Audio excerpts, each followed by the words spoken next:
coming out on the 51st anniversary of Guyana's independence. I'm sure there are other places you would prefer to be at this moment in time. Anyway, happy independence to you all.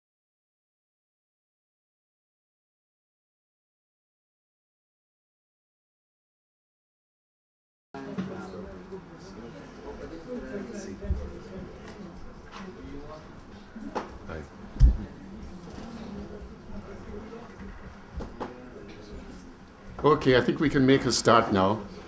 Ladies and gentlemen, fellow Guyanese, friends, thank you for coming and for coming out on the 51st anniversary of Guyana's independence.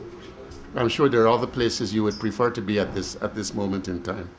Anyway, happy independence to you all. Now, since independence in 1966, we have been speaking about Guyana's vast potential, but in fact not doing very much about it in real terms. That is changing. Whereas in the past, we focused almost exclusively on FDI, which is foreign direct investment, emanating from foreign countries like Trinidad, the United States, Canada, China, Russia, India, and so on. Today, we also focus on investment emanating from Guyanese overseas. So, we are keen to encourage and expand what we call DDI, or I call DDI, which is Diaspora Direct Investment in Guyana.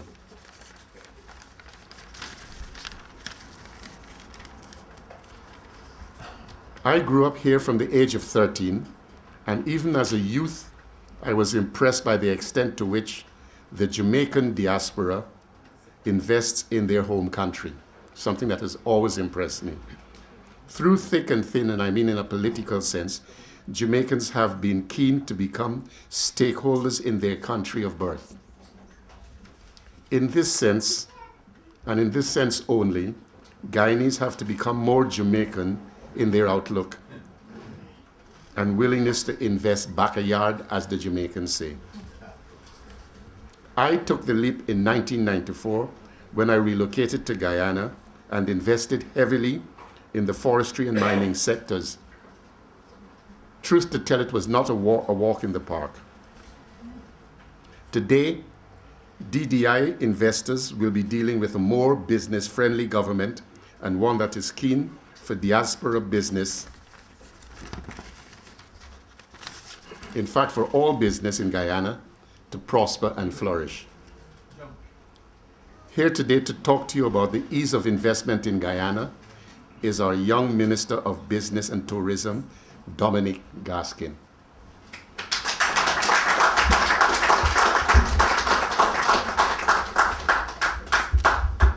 Thank you very much, High Commissioner. And you know, the wonderful thing about this world is that you never stop learning. And just now when I heard the High Commissioner say that we want to, get cracking with the program so that we can, how do you put it, go out and enjoy celebrate Independence Day with a glass of milk. I thought to myself, well, that's new, Anyhow, Excellency, High Commissioner, and staff of the High Commission, distinguished guests, ladies and gentlemen, a very good evening to you all. On behalf of the government of Guyana, I bring you greetings and best wishes. And I'd like to thank you for your attendance here tonight. You know, as a member of the government, it's always reassuring when we go overseas and we see the level of interest that Guyanese who have been away for decades still have in their country. So, as I said, I thank you for being here, and I really want to thank the organizers for putting together this event. I'm also quite happy to be celebrating Guyana's independence here in the UK with you. I'm seeing some familiar faces here. I'm happy to see those faces. You know, as someone who has spent some time in the UK I became acquainted with the Guyanese community over here, and I'm happy to see that some are still alive and active and looking as young as ever.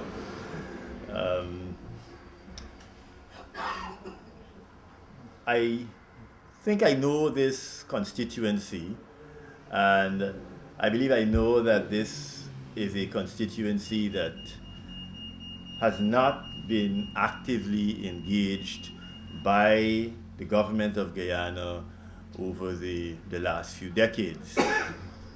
And fortunately, you now have a High Commissioner who I know is working very hard to improve relations between the UK and Guyana at all levels. Today marks the 51st anniversary of Guyana's independence from Great Britain. And each year, this day is commemorated in Guyana with a flag-raising ceremony at midnight on the 25th and an Independence Day parade on the morning of the 26th. And that flag-raising ceremony on the 25th, that is usually held in all 10 of Guyana's regions.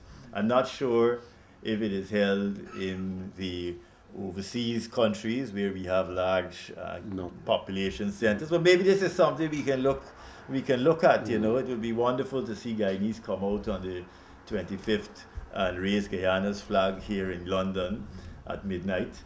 But of course, those of you who have to work the next day, it might not be such a good idea.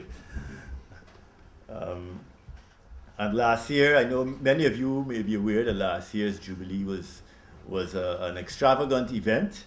It was very well attended. It was celebrated in a big and positive way. And we had a lot of Guyanese who returned home to celebrate with us. This year, of course, the celebrations are a lot more subdued, and that trend will continue until we reach another round number. But tonight, I'd like to extend best wishes to all of you on the occasion of our 51st independence anniversary. As we celebrate our special day, there's also much sadness in this country as a result of the tragic occurrence that took place on Monday night in Manchester. And I'd like to ask that we observe a moment of silence to reflect on the loss of lives that took place on Monday. So can we?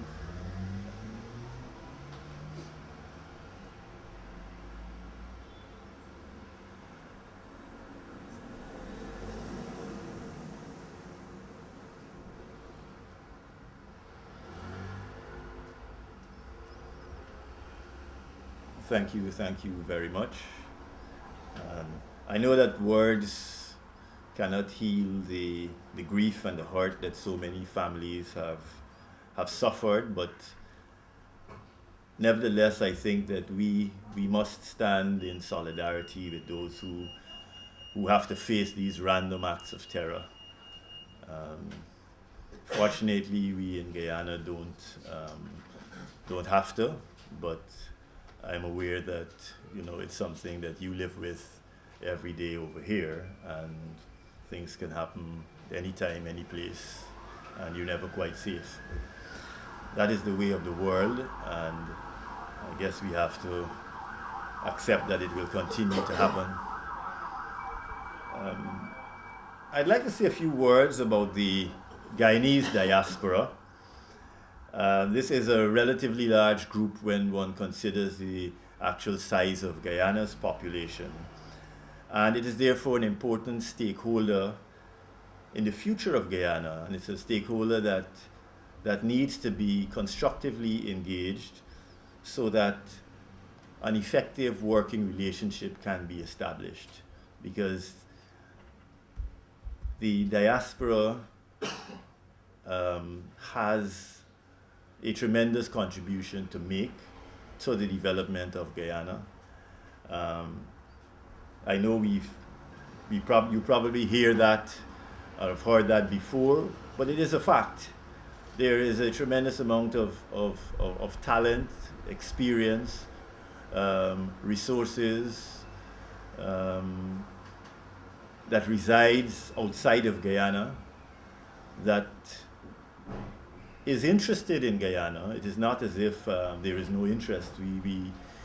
We are constantly reminded that there is this group of Guyanese that may not be living in Guyana, but certainly feels a strong connection to Guyana. And as a government, we think it's important that we harness what is there and that we find a way, some mechanism to allow the Guyanese diaspora to make a contribution to Guyana's development. You know, the country needs it, and I believe many people, many Guyanese who live abroad want to be part of the future of Guyana, and we need to find a way to make that happen.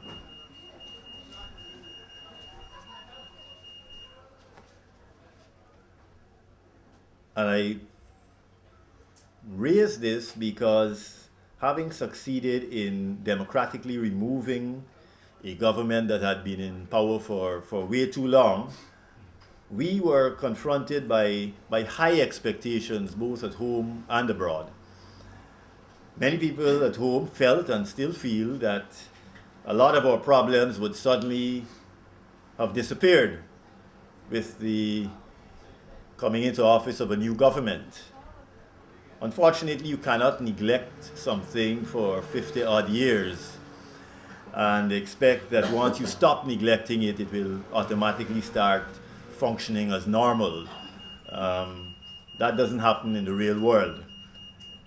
But dealing with expectations can be challenging, and this, of course, is something that governments all over the world have to deal with, managing expectations. But we also have a similar issue with Guyanese living abroad in the diaspora who I believe wanted to be involved from the very beginning, many of whom were involved in the campaign leading up to the change of government, and who felt that after that they could have been involved in the decision-making process of the new government. This, unfortunately, did not happen, could not happen. There are some challenges with dealing with the diaspora. It is such a large group. I don't know that anyone has ever counted the amount of Guyanese who live outside of Guyana, but the estimates range from 500,000 to over 1 million. It depends on where you cut off, whether you consider people Guyanese simply because they are have Guyanese parentage, or whether we're talking about Guyanese who actually were born in Guyana. But the numbers are large, and the challenge is that it is not a community that is organized in a way that allows anyone to easily identify who are the representatives, who is it that speaks for the diaspora. So we are in the process of developing a diaspora engagement strategy, which we believe will provide a means of constructively engaging the diaspora and getting that contribution made that we know you are capable of,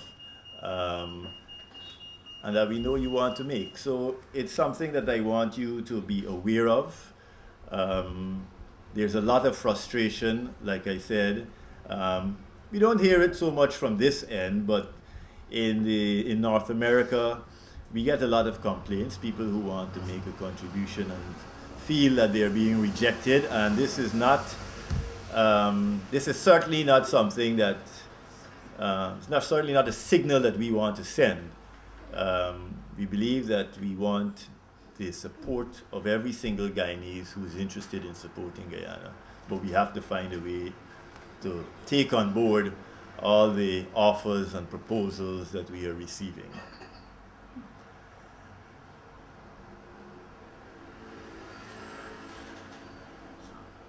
I want to just make some general comments about Guyana.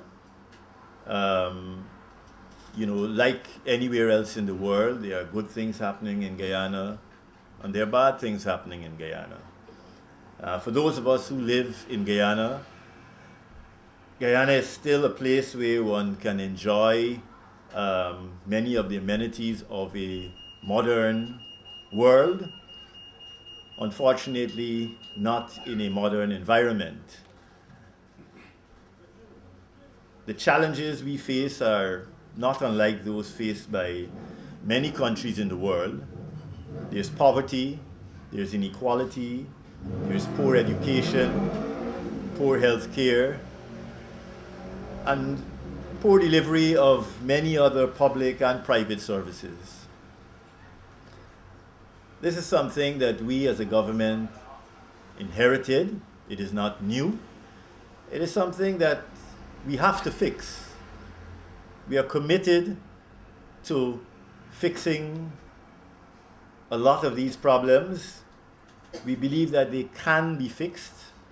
They're not insurmountable. Again, we need all hands on deck if we are going to find solutions, but they are very real problems. People do live unnecessarily hard lives, and I say unnecessary because Guyana is a wealthy country. No one should be living in poverty in a country that has such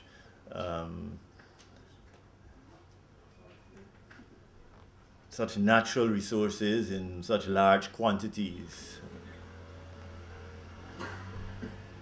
We also have our fair share of crime, and it's very much a concern for Guyanese living in Guyana, as well as Guyanese living outside of Guyana who have contemplated returning home, whether it's for holiday, whether it's for retirement, or whether it's just to remigrate and continue working in whatever your area of expertise is.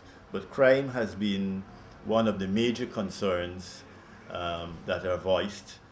And of course, anyone who reads Guyanese news knows that there is a lot of crime that's reported on. The truth is that there were 142 murders in Guyana in 2016. There were 149 murders in 2015, and the same amount in 2014, and 155 murders in 2013. And this trend is similar for most of the other serious crimes. And this year's figures so far are maintaining that downward trajectory. There have also been more arrests, which tend to make the news also. So while I'm not trying to tell you that crime is not a problem, it certainly is no worse today than it was 2 years or 3 years or 4 years ago. It needs attention, and it is getting attention.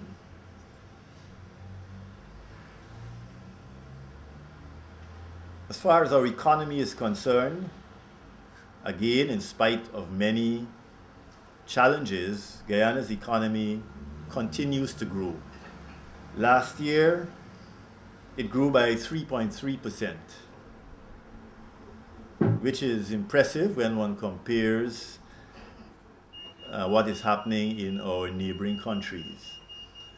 Venezuela is experiencing a severe economic depression. Brazil is experiencing negative economic growth for the second year running. Trinidad is now experiencing negative growth also. And Barbados' economy grew by less than 1% last year. So our 3.3% growth is not bad, to say the least. Unfortunately, our economic growth is largely due to the strong performance of the gold mining sector. Both rice and sugar production were down by about 20%. Bauxite earnings decreased by about 10%. Timber earnings decreased by about 6%. That's not particularly good news. We can't dress it up. Some of our sectors are not performing, and having or overly relying on one sector to bring home the bacon is never a good position to be in. But we are thankful for the fact that we still have growth, and growth is projected to continue during this year. On the other hand, the exports of fruits and vegetables, beverages, prepared foods, fish and shrimp, rum, and re-exports all increased in 2016. And that's a very positive sign, especially because we have been trying for a very long time to diversify the sources of our export earnings. So this is, like I said, a positive sign. It's a movement in the right direction. Economically also, these are exciting times for Guyana. Oil has been discovered, and oil has placed us on the map. We are receiving a level of attention that we are not accustomed to, and this is not necessarily a bad thing. We welcome the attention. You know, for a long time, Guyana has been ignored by the international business community, and it has not been given a lot of attention as an investment destination. We have a chance to change this now and to transform our country into one that is ready to do business with the rest of the world, including the diaspora. It is important to understand that Guyana has a free market economy where wealth is generated by private enterprise and not by the government. The role of the government is to facilitate and to regulate trade and investment, and of course to promote Guyana as a good place to do business. And I think that's what I'm trying to do here tonight. Guyana does not have a fully developed financial services sector with actively traded stocks and capital markets. So investing in Guyana tends to be a more hands-on experience, usually with an established presence on the ground. There are many areas of investment that can generate profits for investors who know what they're doing and who have the required expertise. We know about the oil, and we have to assume that Guyana will be producing oil in 2020. Nothing is guaranteed in life or in business, but all indications are that by the year 2020, Guyana will be producing oil for the first time. So far, ExxonMobil and its partners have drilled 4 test wells and gotten positive results from 3, with total estimated resources of over 2 billion barrels of oil. As a result, they have decided to go ahead and to develop this project for production in 2020. This means putting in all the subsea infrastructure and constructing an offshore floating facility which will be the nerve center of their operation. Several production wells will be drilled to bring up the oil, and additional exploration wells will also be drilled to maximize the potential of the block. What this does, it increases the likelihood of additional discoveries, which in turn can lead to additional production. So the 2 billion barrels of oil could easily increase as we go forward. It also makes it easier for other exploration companies to get the financing that they need for exploration, since investors would be a lot more willing to gamble on an area with proven resources. There's also a fair amount of gas accompanying the oil in the first discovery, and that presents additional opportunities. So there's good news in the oil and gas sector, and we foresee tremendous growth in this sector over the coming decades. The problem is that an offshore oil industry cannot provide all the job opportunities that Guyana needs. Yes, the oil industry cannot exist without onshore support, and it does need professional and other services, and of course this will open up a range of opportunities for investors. Many of these areas are specialized areas, but there are many that are not exclusive to the oil industry and can serve other sectors of a growing economy. But oil is not the only game in town, and this is an important message that we want to get out to investors. There are several sectors which our government would like to see developed through private sector investment.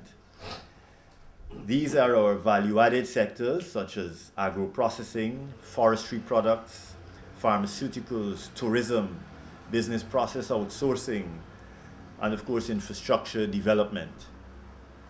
These are the areas that we need to kickstart if we want to diversify our foreign earnings and create sustainable economic growth and employment opportunities in Guyana.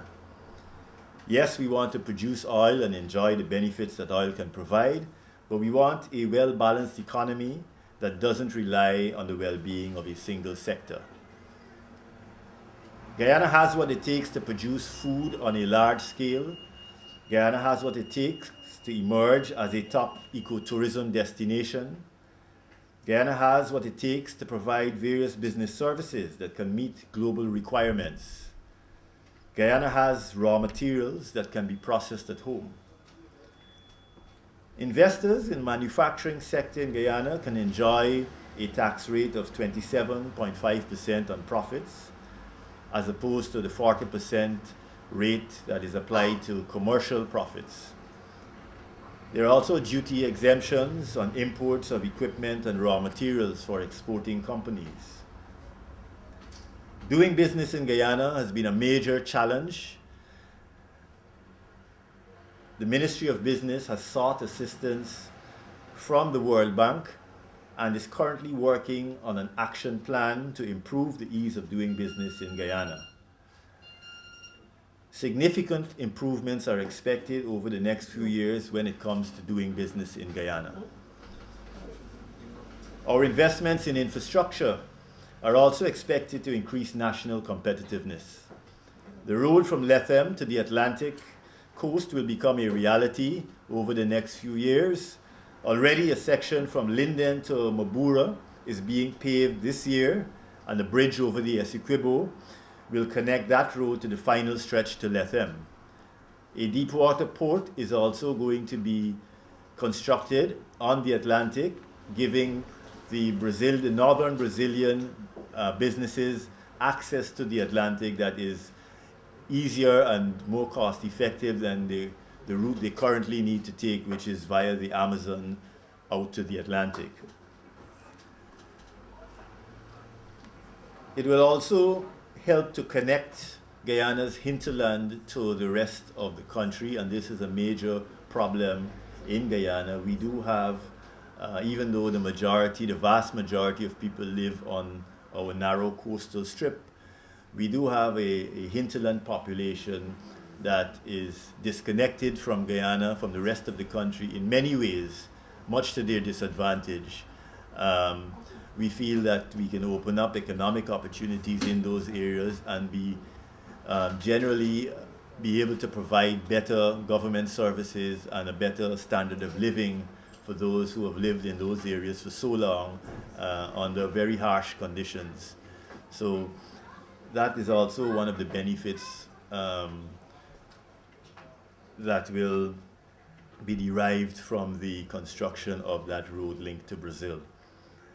A new bridge will be built across the Demerara River to take off the heavy traffic that flows that can no longer be efficiently handled by the current bridge. New roads will also link the East Bank Demerara Road with the East Coast Road. New roads will also link Porica to Linden along the east bank of the Essequibo River. And so there will be an opening up of a lot of new lands in Guyana, and this will see the development of new agricultural areas as well as industrial and residential areas. So in summary, Guyana is on the cusp of a major economic transformation, which is expected to provide opportunities for the socio-economic advancement of our people. This is not a fairy tale. It is what has to happen if we are serious about the development of our country, and I think we all are. We are equally serious about ensuring that the natural wealth that we as Guyanese who live here today would have inherited is passed down to subsequent generations. The conservation and preservation of our natural habitats, our rainforests, our wetlands, our savannas, is therefore an obligation that we take seriously. Guyana has made several notable commitments in this regard. An additional 2 million hectares has been set aside for conservation, and Guyana has also committed to the use of renewable energy sources for 100% of its electricity generation by the year 2025. These are significant commitments from a small country. We are currently exploring the use of some form of sovereign wealth fund to guarantee the well-being of future generations of Guyanese. We have not yet decided on a suitable model, but this is a direction that the government would like to pursue. So in conclusion, Guyana is looking for investment right now, and Guyana is looking good as an investment destination right now. The UK diaspora is one which we would like to engage with a lot more regularity, because we understand the value of what is accumulated here. Once again, happy Independence Anniversary to all of you. Thank you for coming out. I'd like you to remember that Guyana means business, and I'd like to thank you for your attention.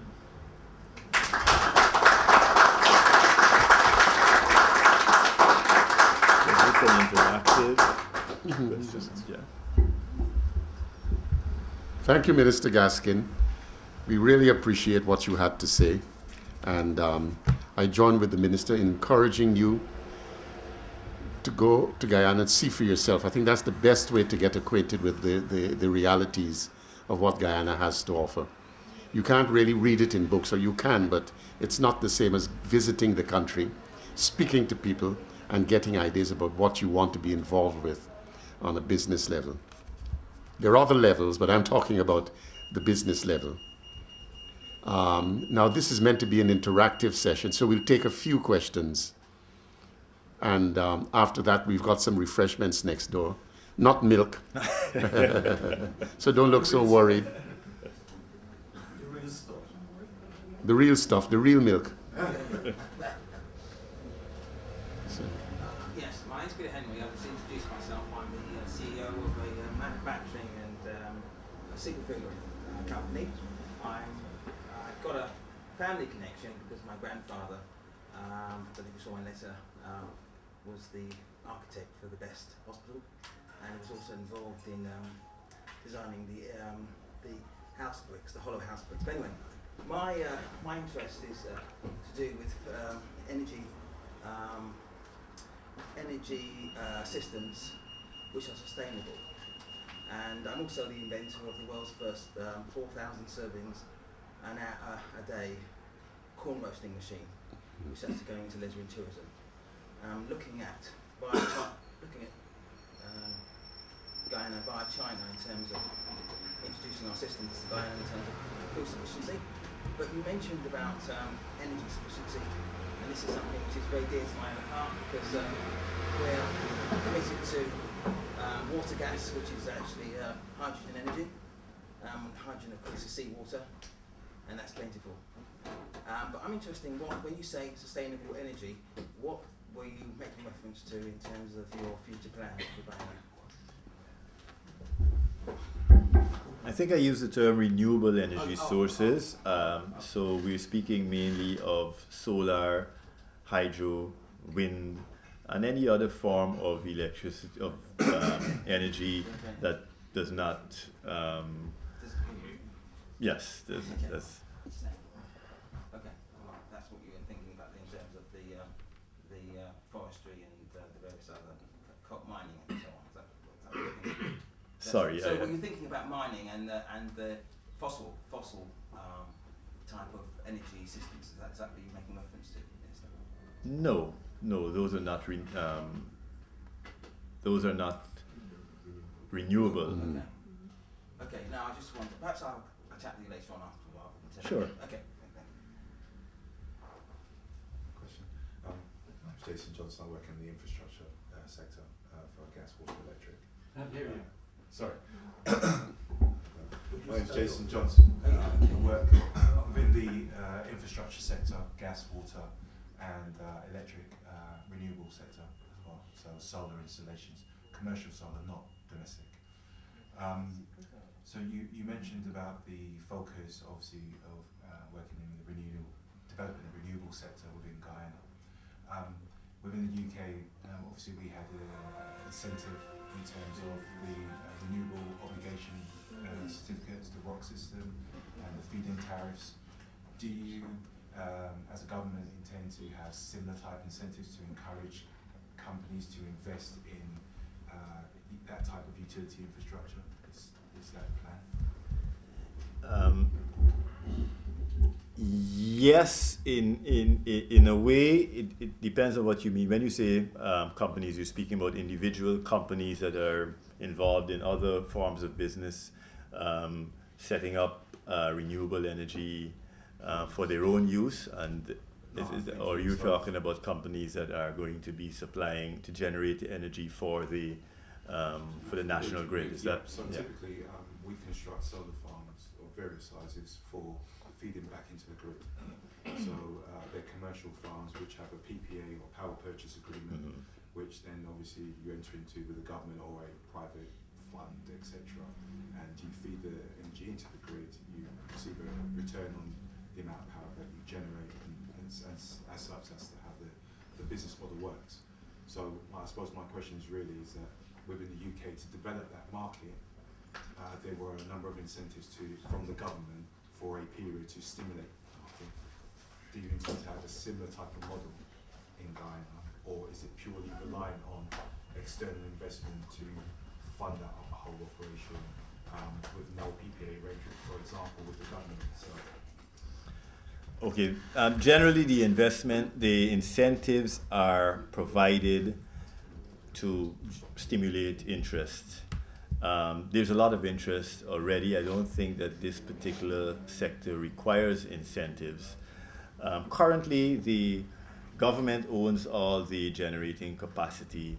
It's owned by the electricity company, which is the Guyana Power and Light, that services the coastal area, and there are a few other electricity providers in some of the hinterland areas. The grid configuration was actually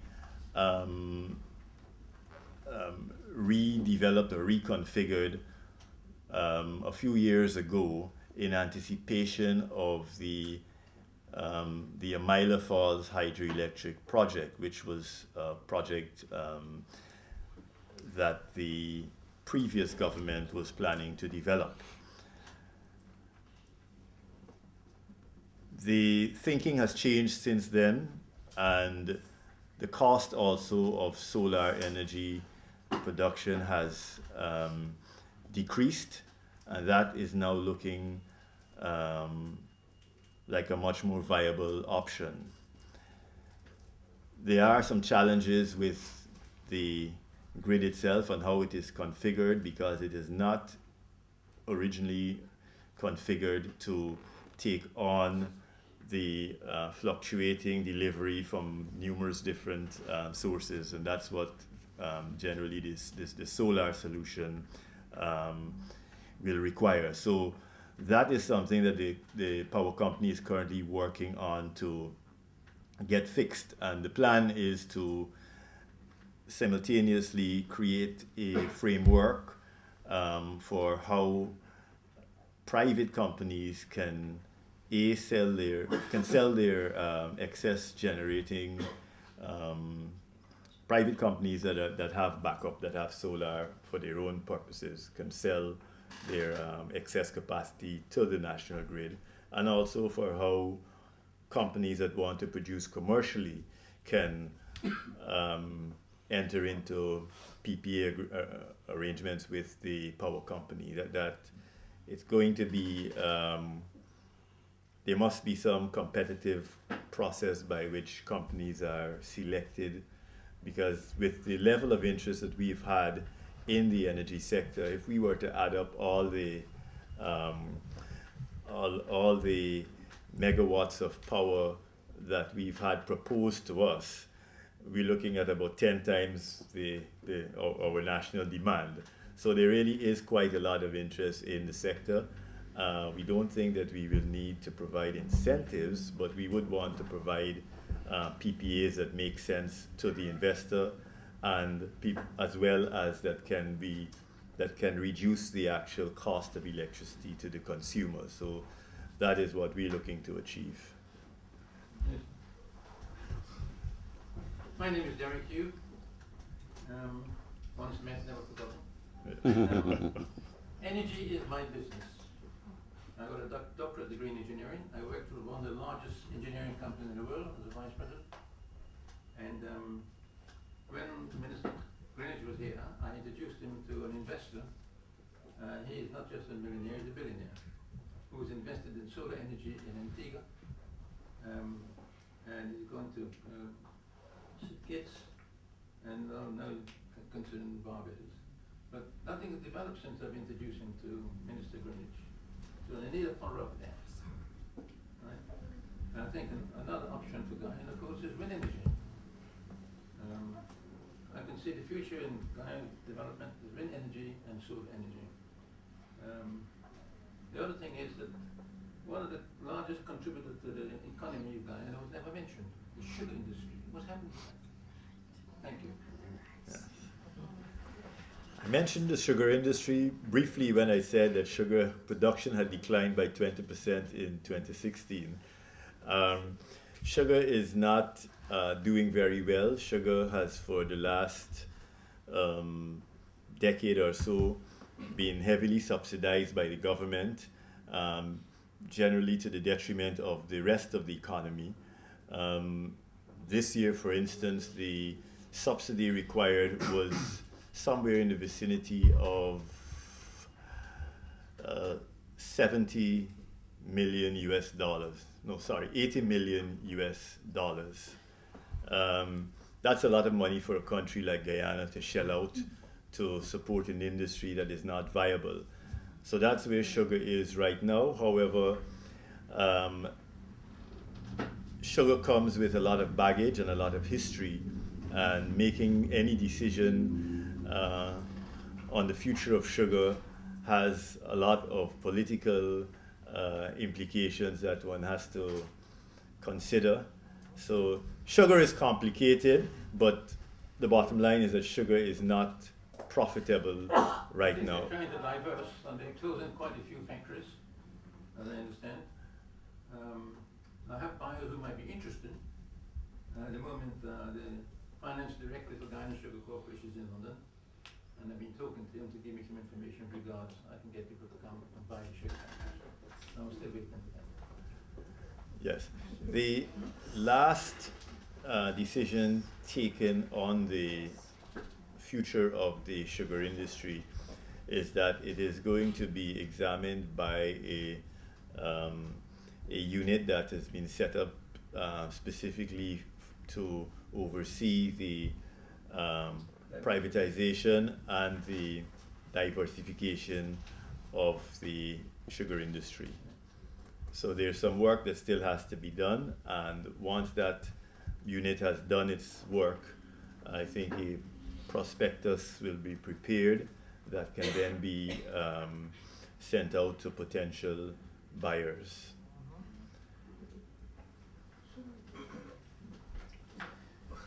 Good afternoon, good evening, each and every one.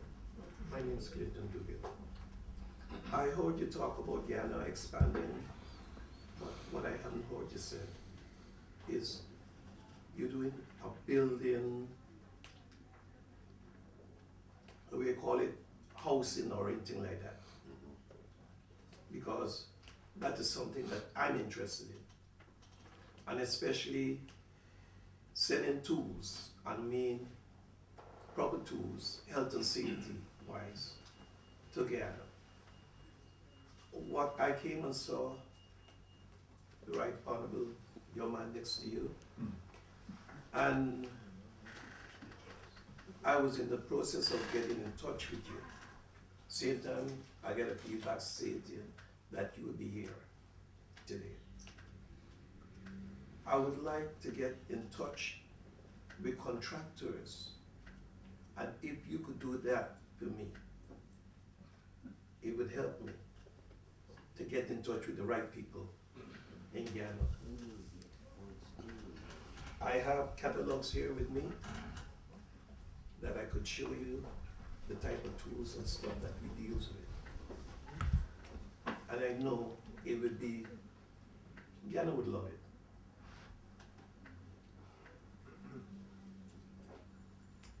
For now. Well, thanks for that, and I'm not going to respond, but basically there is a housing project currently being, it's about to kick off.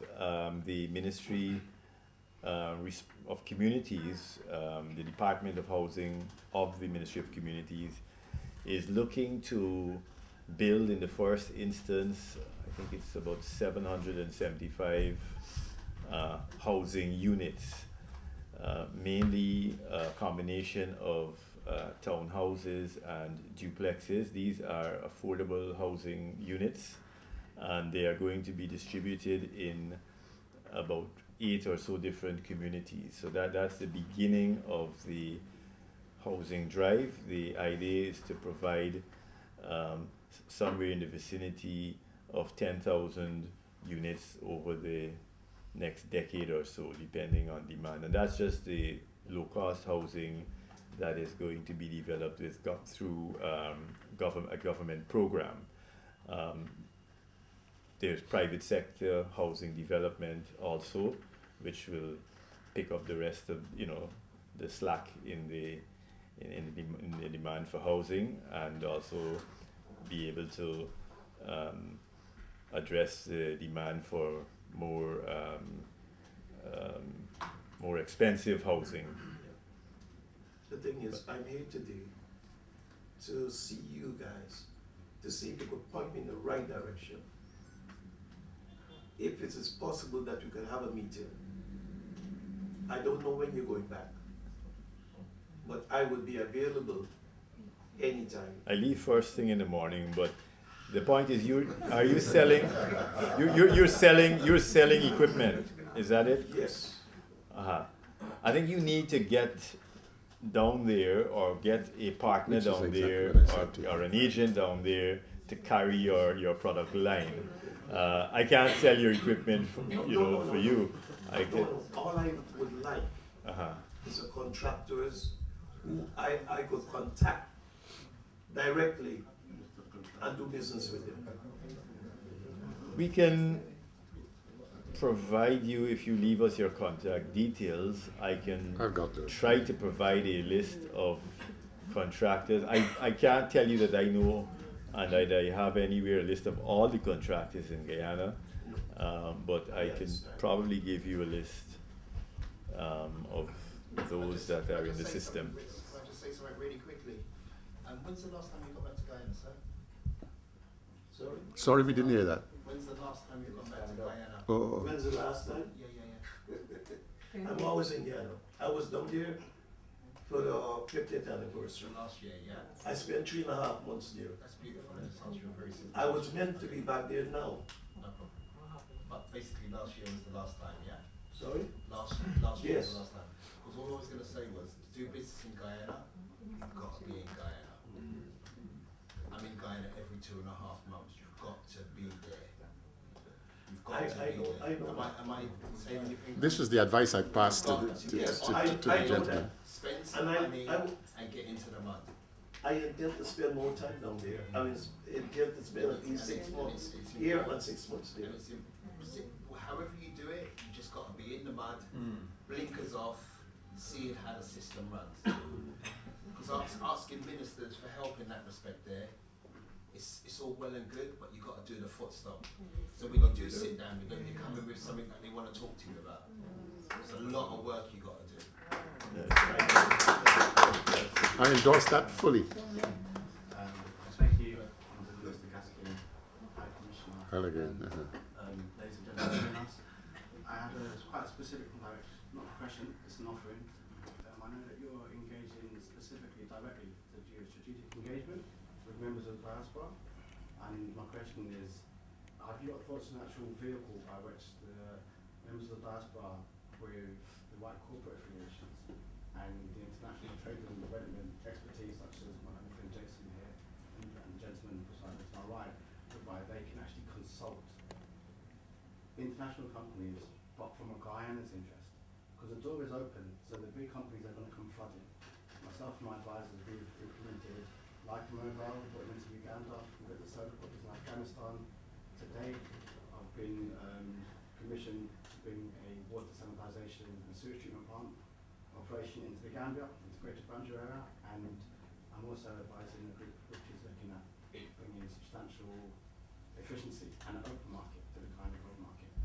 The sad thing is that all of the engagements I spoke of, they were very quick for me to ascertain, but I'd rather have a vehicle whereby we are able to engage directly.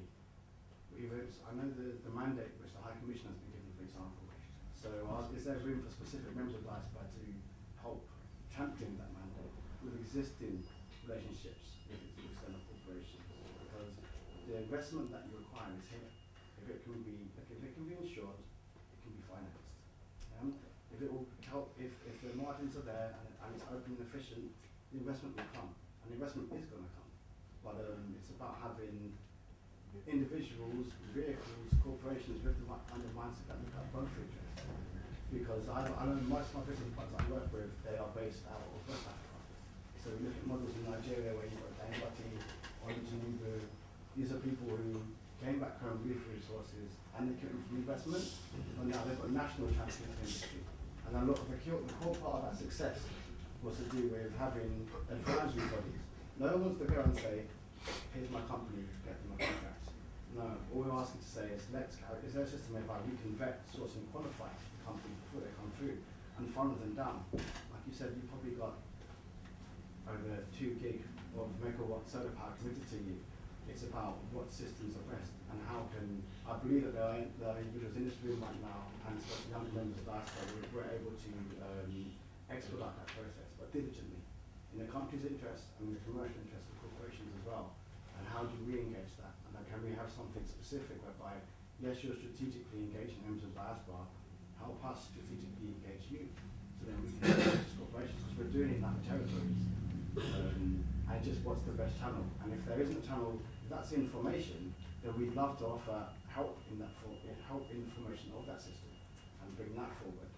And just like I say, if you put any thought to that, if so, what's the best means of engaging and do so in that basis? That's clear. Yes, I may not be able to give you the answer that you are looking for, but let me put it this way. The Ministry of Foreign Affairs in Guyana is the ministry that has responsibility for diaspora relations. And that is the ministry that is developing the diaspora engagement strategy. That document has largely been completed. It needs to be adopted by cabinet and then implemented. That is going to really define how what you're proposing is going to work. So I think we'll have to wait maybe just a little bit longer before we can get to a stage where we can be a little more clear about how this will proceed. But I know a lot of individuals have approached us and are looking to engage companies on our behalf, on behalf of Guyana, on behalf of the government of Guyana, and that's always a bit tricky because we would prefer it the other way around, where as an agent of the company, you represent the company to us. We can give you good access. We can fast track your queries and everything like that. But for us to say to anyone in the diaspora, look, go ahead, represent the government of Guyana, that could, have some implications unless we are very clear about who we're dealing with. Just to be clear, I wouldn't, especially given the political transition, my first advice would be not to do that, because with the legacy considerations of past administration, you don't want any kind of discrepancies or misunderstanding there. What I was more thinking of, is there a way to say, where we expedite their interest projects to the government, and the government makes a decision, basically. So it's not a vehicle that says, I want to mandate the government to bring through every solar project. It's an independent advisory body that says, we wish to present them. Now, we don't need a mandate to present them. All need to know clear and direct channels of communication and investments by which to do so. Okay, so then I can answer that fairly simply. Okay. Go Invest is the state investment promotion agency and probably the first stop for any foreign investor. So I think if you establish a relationship with Go Invest and you, as a credible partner, relationships take a little while to build. I think that's the best way of doing it, because it means that if you have an investor, if you have a company that you are representing, and you communicate to us what their requirements are, or what information they need, or whatever needs to be facilitated, we can then fast track your business, and that obviously will be to the benefit of the company. So it puts you in a good position as as not necessarily a representative of the government, but as someone who has access to the government and who can get the job done. It makes you the go-to guy in your particular field.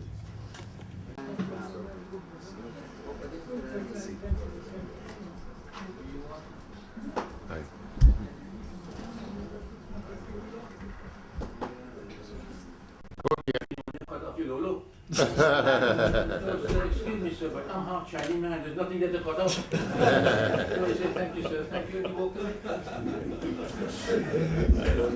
Thank you for that. We'll take 2 more questions, please. 2 more. Okay, I wasn't being rude, but I found out I had to stand up to just say before I get to talk. I think I'll follow up on what this young man asked. He asked a question. With regards to projects that last more than one term of parliament, like the Amelia Falls and the cable from Brazil, we know how much money we've lost because things haven't gone well with that. Is this government considering a system whereby it's mandatory, read by law or convention or whatever, that whenever we have a project like that to span more than one parliament, there has to be inclusion of anybody else who might become the next government, so they'll agree to continue with that project, so we don't end up in another Amelia Falls or the Brazil cable. Yes, there are different ways of achieving that. I mean, one is to try to get the buy-in of the opposition at the early stages of the project. That is what happened with the Amelia Falls. It wasn't our government that discontinued that project. That project was discontinued when the investor pulled out during the previous administration, because they couldn't get the buy-in from all 3 of the political parties at the time. So we do need to have some mechanism in place that ensures that international investors don't find that they are suddenly, that with the change of government, their projects are suddenly discontinued or anything like that. Of course, that would only happen where the project is not sound in the first place, or where there's some special sweetheart deal that did not go through a proper process. And companies are selected without a competitive process, for instance. Those are the ones that rankle, and those are the ones that cause governments to want to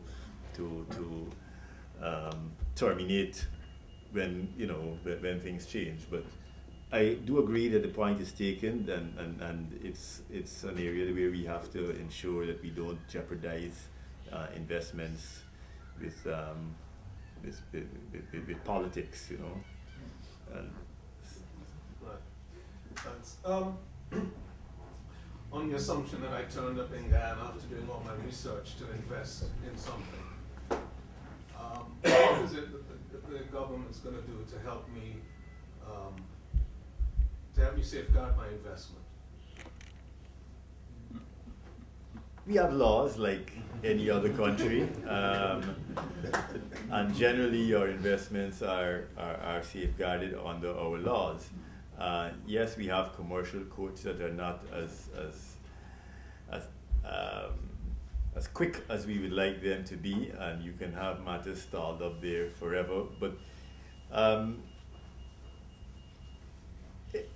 Guyana, I think, is no different from many other countries in that regard. It depends also on what the nature is of the problems that might develop. If it's an issue between yourself and a joint venture partner, for instance,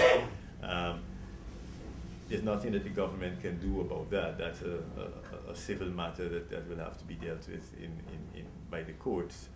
In terms of if you do a deal with the government, if you have a contract with the government, it's not likely that that contract will be broken unless there is some default on your part. I mean, government does business all the time. We have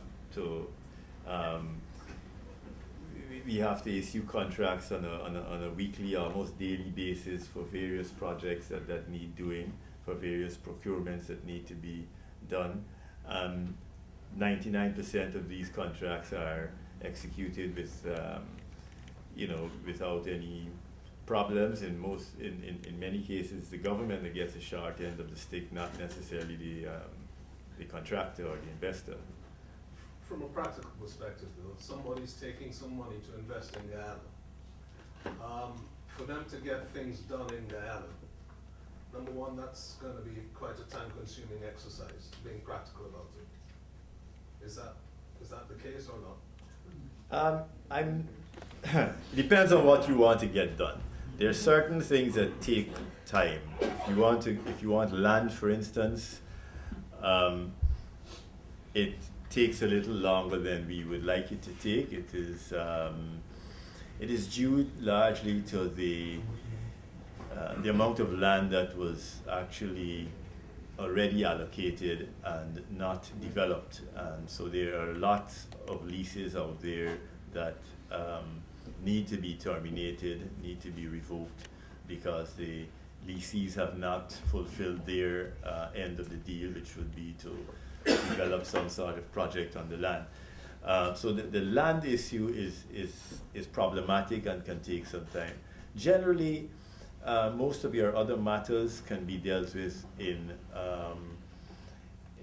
a short, reasonable time frames, and depending on depends on what you're looking for. If you provide us with a complicated situation that requires multiple agencies to do things that they've never done before, it's going to take more time than usual. But a straightforward investment project need not detain you for too long. Pastor Bowman. Thank you, Commissioner. Thank you, Minister. You mentioned that the economy grew by 3%, and you mentioned that the gold mining sector contributed to this greatly. I happened to be in Guyana when the Gold Mining Board declared how many ounces was dealt with for that financial year. I never hear concerning the mining sector the production of diamonds. Guyana produces a lot of diamonds, not only gold, and there are jewelers in this country that purchase diamonds from Guyana. But the question I want to pose to you is this: what are you doing concerning the security in the gold mining sector and the smuggling? That the government needs to tighten that up. Also, I'd like, that's the question, I'd like to make a statement concerning what the High Commissioner said in his opening remarks. He mentioned the Jamaican diaspora. I never like that example, because I always question the Jamaican diaspora. And it is this: you cannot run a country on remittances. That is why Jamaica has been to the IMS this year, whenever, I think it's 2 years ago, and they're still there 8 times. I wasn't speaking about remittances. I was speaking about Jamaican investment, diaspora Jamaicans in England investing in Jamaica. Remittances is a different matter entirely. High Commissioner, most of the investment are by remittances. No, that's, check it. It's not so. Honourable Minister, Mr Commissioner, ladies and gentlemen all. My name is Des Beresford. I'm part of a group called I Am Portal that we've already engaged with the government in negotiation to do with the gold sector. What we've offered is an electronic platform which will help to regulate. It's not going to stop people smuggling, but what it will do is help to bring it into the 21st century, so you have real-time information, and help to regulate the industry. We've been doing this for a while, and it is frustrating at times, but we understand the difficulties and what goes on and what's been going on in that sector, which is very complex, so we understand the time lags. In your delivery, you mentioned about value-added production to the economy. We've also included that with what we're offering in terms of refining. So we get the value-added side to the product as well as the other primary productions that go on. I'm an engineer. My daytime job here is I'm involved with factory automation, which lends itself to that value-added side. So the processing, the packaging, and all the other bits that go with agri and food production. Is this something that's being pushed to the forefront in terms of what you want invested in Guyana? And will it help people who have this as part of their portfolio when dealing with the government to get involved with Guyana? It's something that there is a lot of interest in. No, let me start over. There is interest in. The minister responsible for the gold sector is interested. I certainly am very interested in it. The problem I think that you're facing is that the gold sector is the one sector that is doing well in terms of the contribution that it's making to the economy, and at a time when so many of our other sectors are not performing well. I think no one wants to do anything that could potentially change or jeopardize the only sector that's really doing well and driving the economy.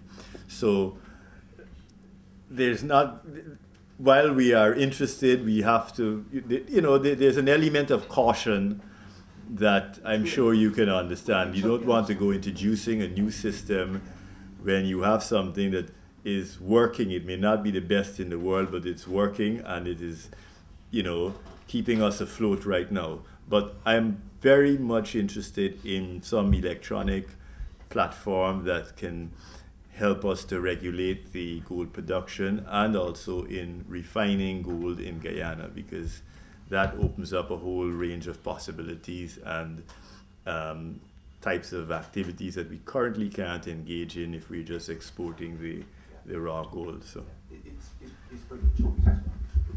I think it's timely for me to make a small announcement. The minister responsible for energy and natural resources will be here next month. He says he's coming he's coming from the 2nd to the 10th. I've asked him for his schedule, and once I have his schedule, I'll be able to plan for him to come here like the good minister of business and speak to you about the oil and energy sector and natural resources in general. His name is Raphael Trotman. Now, I can't send you any notice or any invitations until I get from him what his schedule is. Believe it or not, he's coming here to observe the elections on the 8th. So I know on the 8th he's going to be tied up. And probably after that, if they have recounts and what, I don't know what the process here is of elections. So it will most likely be between the 3rd and the 8th. But as soon as I have a date, I will let you know. But please, it will be very short notice. But he is the minister and the person with his button on the oil and gas industry and natural resources. So a lot of the questions to do with gold and diamonds and all aspects of mining and peripheral services, he would be the person who can help you a lot. One more question, please. Yes. There's something that a lot of us get affected for, and nobody's mentioning it. Going home together is a big problem for us. One, we have to go either via Barbados or Trinidad. Going either of those two places, we always get problems. We're supposed to be in transit, and once you're in transit, your stuff is supposed to come out, and then you have to go back in and wait again. And there's a whole lot. If you overweight, they want to charge you. You already paid from here. One thing, we don't have a direct flight or a flight from here to Guyana. You see, America, the guys from America, they could go home 2 and 3 times a year. The amount of money where they will pay 2 or 3 times is one time for us. Not only that, when we're going down, we always taking families with us. And when we have to go through all this process, it's nonsense. Well, me personally, I started to go via America because I don't have to go through all of that. And you're leaving here, you go to America and you're picking up a flight that will take you together during the day. When you go in Barbados and Trinidad, you have to spend how many hours over there? And then you ended up going into Guyana at night. Why? Couldn't the government do something about that to help us? Dominic, you wanted to? Increasing airlift to Guyana and making Guyana more accessible to visitors is an area of concern to me. I have responsibility for the tourism sector, and I understand some of the issues involved, and it is not as simple as just what is the government doing. Airlines are not coming directly from the UK or Europe to Guyana because that particular route is not a viable route. So we need to find a way to make it viable, either through some multi-destination arrangement or by finding a way to, or a reason to get more people coming to Guyana. So there are challenges, like I said, and it is not something that we are not aware of, and it's not something that we are ignoring. We need to find solutions. We need to find people who understand how those solutions are arranged. In Guyana, we have not had, and we can't sit down and pretend, much experience working with the international aviation industry. So I don't think that we can simply just, call up an airline and say, hey guys, we want you to come to Guyana. These things happen. There are ways in which these things happen. There are conversations that have to happen. There are numbers that have to make sense to certain people involved. And there's a role for government to play. We have to give up something to get something. And so it's something that we're looking at. It's something that we feel that we can solve, you know, in the short term. And hopefully the next time we meet, I'll be able to give you some good news on that. I understand that, but the problem is, when you go there, either Barbados or Trinidad, you're in transit. If you're in transit, you shouldn't have to go through the whole process as if you're booking in to go to Ghana or over here. You're in transit. You'll have this. That's one of the areas. You mentioned earlier, the question was asked about protecting investment in Guyana. I think the government have opened up the way for private investors like some of us here to exploit that sort of area. The anti-money laundering law is a very good thing for Guyana, because I was in business in Guyana before I had to run because I wouldn't join the launderers. You know, now I feel safe to do that. Not only I, but from the interest from the big international companies, we could see that that's a very important area that the government have laid on, and it's legalizing the economy and making it easy for people to invest, knowing that they wouldn't lose their investment because of the underground economy.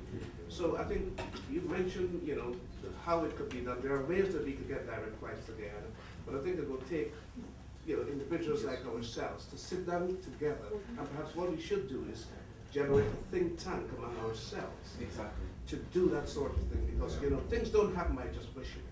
You know, you've got to see an investment opportunity. Can I mention a reality of the aviation business?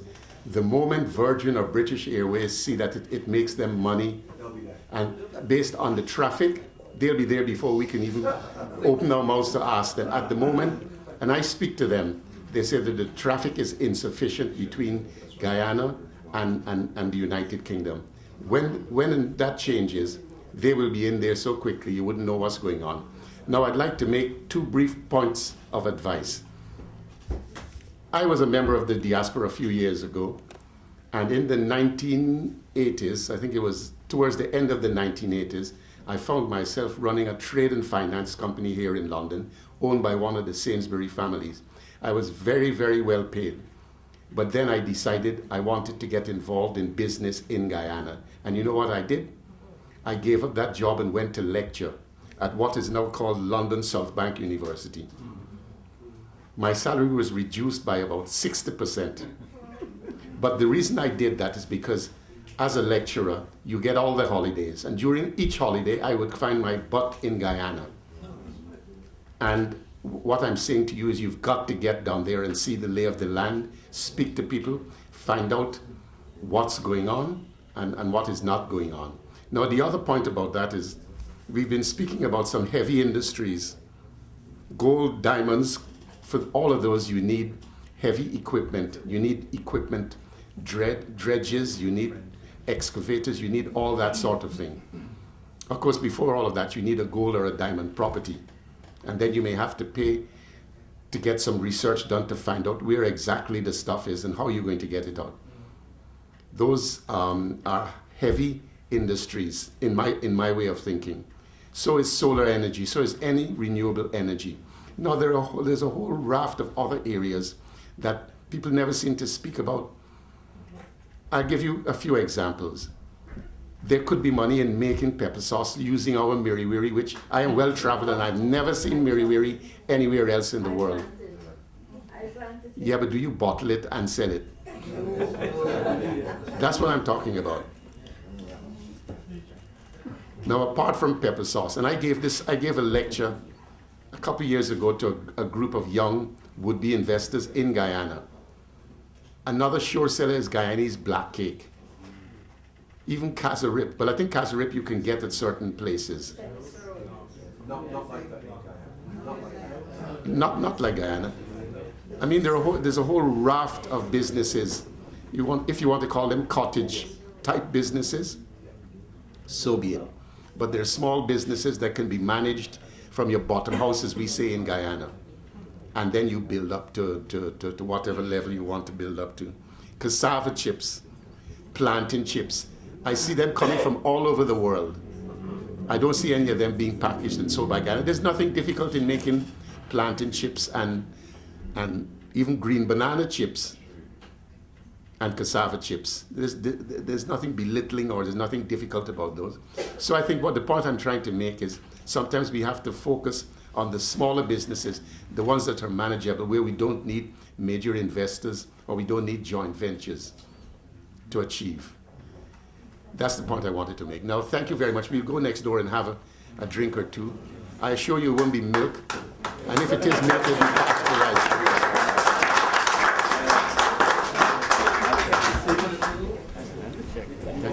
Thank you. It's getting hot in here.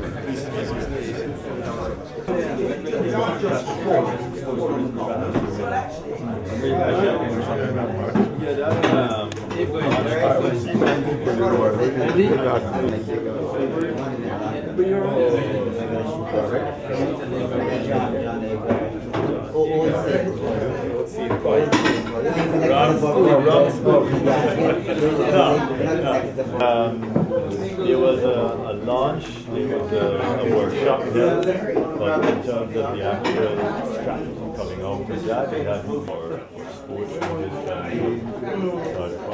and but I would say you certainly have to be looking at